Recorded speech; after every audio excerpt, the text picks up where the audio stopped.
yet they are registered schools. Madam Speaker, having every primary school have JSS is one way of creating equity by not having special schools, national schools, extra-county schools, sub-county schools, and county schools.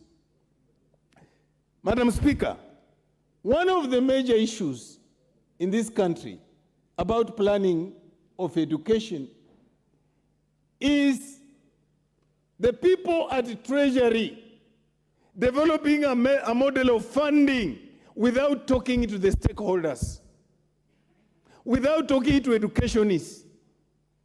I'm proposing that as we go forward with Honorable Rugu's motion, we must include a funding model that takes into consideration the views of the stakeholders of education.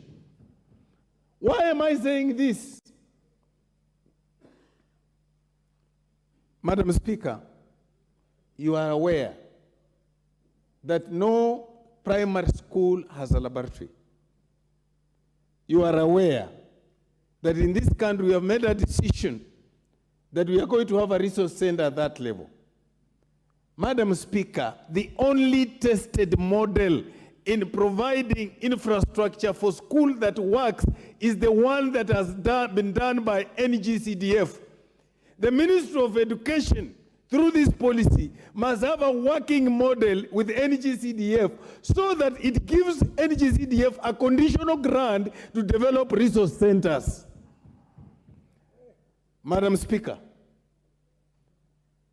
35,000 classrooms of JSS, they have averagely one teacher each.